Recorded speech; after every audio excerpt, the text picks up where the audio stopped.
आज के इस वीडियो में बात करने वाले हैं 4 अप्रैल 2025 के कुछ इंपॉर्टेंट क्वेश्चन जो कि करंट अफेयर से रहने वाले हैं और ये रेलवे, एसएससी और अदर कम्पिटिटिव एग्जाम्स के लिए बेहद ही इंपॉर्टेंट रहने वाले हैं। तो चलिए वीडियो को शुरू करते हैं। पहला क्वेश्चन में पूछा गया है कि माउंट कंचनजंगा के संयुक्त भारत नेपाल अभियान का नेतृत्व कौन कर रहे हैं। तो यहाँ पर जो संयुक्त भारत नेपाल अभियान क्या है, तो उससे पहले जान लेते हैं इस सवाल का जवाब। तो यहाँ पर देख सकते हैं option number B, colonel Sarfaraz Singh ने इसका नेतृत्व किया है, इस अभियान का नेतृत्व किया है। और यहाँ पर देख सकते हैं रक्षा मंत्री, जो कि यहाँ पर तस्वीर देख सकते हैं।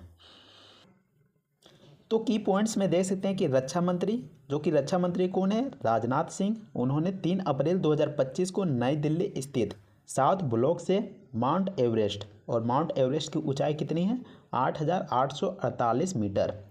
इसके अलावा माउंट कंचनजंगा, जिसकी ऊंचाई है 8,586 मीटर, अभियानों को रवाना किया है। यानी कि 2 अभियान शुरू किए गए हैं। पहला अभियान का नाम है माउंट कंचनजंगा और दूसरा है माउंट एवरेस्ट। तो दोनों अभियान यहाँ पर जारी किए गए हैं। इसके अलावा यहाँ पर देख सकते हैं भारतीय सेना के माउंट एवरेस्ट अभियान। तो यहाँ पर 2 अभियान शुरू किए गए हैं। तो माउंट एवरेस्ट अभियान जो है वहाँ पर 34 पर्वतारोही को शामिल किया गया है, जो कि पारंपरिक साउथ कोल रूट से चढ़ाई करेंगे। इस दल का नेतृत्व कौन कर रहा है, तो जो माउंट एवरेस्ट अभियान का है उस दल का नेतृत्व लेफ्टिनेंट कर्नल मनोज जोशी कर रहे हैं। इसके अलावा माउंट कंचनजंगा के लिए संयुक्त भारत नेपाल अभियान जो कि जारी किया गया है, उसमें 12 भारतीय सैनिक और जो 6 हैं वह नेपाली सैनिक यहाँ पर भाग ले रहे हैं। जिसका नेतृत्व कौन कर रहा है, तो इसका नेतृत्व कर्नल सरफराज सिंह कर रहे हैं। अगले क्वेश्चन में पूछा गया है कि स्टार्टअप महाकुंभ 2025 का उद्घाटन किसने किया है। तो स्टार्टअप महाकुंभ 2025 का उद्घाटन किसके द्वारा किया गया है, तो इसका जवाब हो जाएगा ऑप्शन नंबर सी, केंद्रीय वाणिज्य एवं उद्योग मंत्री पीयूष गोयल के द्वारा शुरू किया गया है। और स्टार्टअप महाकुंभ 2025 क्या है, तो यहाँ पर की पॉइंट्स में देख सकते हैं कि केंद्रीय वाणिज्य एवं उद्योग मंत्री जो कि पीयूष गोयल है, उन्होंने 3-4 अप्रैल यानी कि 3 से 5 अप्रैल तक 2025 तक, यानी कि 3 दिन का यह कार्यक्रम है, 3 तारीख, 4 तारीख और 5 तारीख। तो इन 3 दिनों में भारत मंडपम में आयोजित होने वाले स्टार्टअप महाकुंभ के दूसरे संस्करण का उद्घाटन किया है। और जो यह कार्यक्रम होगा वो दिल्ली में होगा। कहाँ पर होगा, तो यह कार्यक्रम दिल्ली में होगा। और इस आयोजन का उद्देश्य क्या है, तो इस आयोजन का उद्देश्य भारत की आर्थिक वृद्धि में और योगदान देना है, यानी कि आर्थिक वृद्धि को और अधिक मजबूत करना है और दुनिया के सामने भारत के स्टार्टअप इकोसिस्टम को मजबूती से प्रस्तुत करना है। यानी कि इस स्टार्टअप का उद्देश्य यह है कि इसमें बहुत सारे इन्वेस्टर आएंगे, निवेशक आएंगे और अपनी सलाह देंगे और ऐसी सलाह देंगे जिससे कि भारत का जो इकोसिस्टम है वो और अधिक मजबूत हो जाए। अगले क्वेश्चन में पूछा गया कि हाल ही में किसे IMF की प्रबंध निदेशक की सलाहकार परिषद के रूप में नियुक्त किया गया है। तो किसको नियुक्त किया गया है, तो इसका जवाब हो जाएगा N चंद्रशेखरन को नियुक्त किया गया है, ऑप्शन सी। तो यहाँ पर तस्वीर में देख सकते हैं N चंद्रशेखरन का तस्वीर दिया गया है, जिसको हाल ही में IMF की प्रबंध निदेशक की सलाहकार परिषद में नियुक्त किया गया है।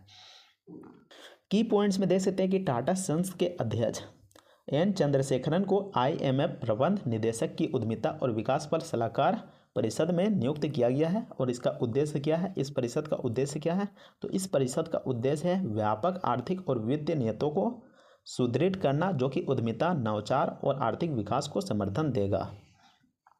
नेक्स्ट क्वेश्चन में पूछा गया कि डॉक्टर पूनम गुप्ता ने भारतीय रिजर्व बैंक RBI के डिप्टी गवर्नर के रूप में किसका स्थान लिया है। यानी कि किसके स्थान पर पूनम गुप्ता को डिप्टी गवर्नर का पद मिला है, तो इसका जवाब हो जाएगा option number A, Michael D Patra. तो यहाँ पर देख सकते हैं डॉक्टर पूनम गुप्ता का तस्वीर दिया गया है। तो की पॉइंट्स में देख सकते हैं कि भारत सरकार ने डॉक्टर पूनम गुप्ता को 3 साल के कार्यकाल के लिए भारतीय रिजर्व बैंक RBI का नया डिप्टी गवर्नर नियुक्त किया है। तो 3 साल के लिए डॉक्टर पूनम गुप्ता को इस पद पर नियुक्त किया गया है। यह नियुक्ति 7 से 9 अप्रैल 2025 को होने वाली RBI की मौद्रिक नीति समिति की बैठक से पहले ही कर दी गई है। यानी कि 7 से 9 अप्रैल 2025 को जो RBI की मौद्रिक नीति समिति की बैठक होने वाली थी, उससे पहले ही यह नियुक्ति कर दी गई है। और यही भाई साहब है माइकल डी पात्रा, तो इसके तस्वीर को देख सकते हैं, और यही पहले डिप्टी गवर्नर थे आरबीआई का। नेक्स्ट क्वेश्चन में पूछा गया कि हाल ही में किस उत्पाद को भौगोलिक संकेत जीआई का टैग प्रदान किया गया है, तो कौन सा उत्पाद हो जाएगा, तो इसका जवाब हो जाएगा कुमकोनम पान का पत्ता, जिसको जीआई टैग प्रदान किया गया है, ऑप्शन बी। की पॉइंट्स में देख सकते हैं कि हाल ही में कुमकोनम पान का पत्ता और थौलाई मनिका माला को प्रतिष्ठित भौगोलिक संकेत यानी कि जीआई टैग का प्रदान किया गया है। तो यहाँ पर दो चीज़ों को यहाँ पर जीआई टैग प्रदान किया गया है, पहला कुमकोनम पान का पत्ता और दूसरा थौलाई मनिका माला। इसके अलावा कुमकोनम जो पान का पत्ता है वह उसकी खेती कावेरी डेल्टा क्षेत्र में की जाती है, विशेष रूप से तिरुवेरू पापनासम और तिरुविदाई मरुधूर में। इसके अलावा कुमकोनम और तंजावुर तिरुवरूर जिलों में किया गया है। तो ऐसे ऐसे क्षेत्रों में इसकी खेती की जा रही है कुमकोनम पान के पत्ते की। इसके अलावा जो थौलाउ मानिका मलाई है वह एक प्रकार का विशेष प्रकार का माला है जो कि विशेष रूप से कन्याकुमारी जिले में थौलाउ में बनाई जाती है। तो यह एक प्रकार का माला है और इन दोनों उत्पाद को जीआई टैग मिला है। उम्मीद करते हैं कि आपको यह वीडियो पसंद आया होगा। अगर वीडियो पसंद आता है तो वीडियो को लाइक कीजिएगा और चैनल को भी सब्सक्राइब जरूर कर लीजिएगा। तो मिलते हैं नेक्स्ट वीडियो में, तब तक के लिए जय हिंद, वंदे मातरम।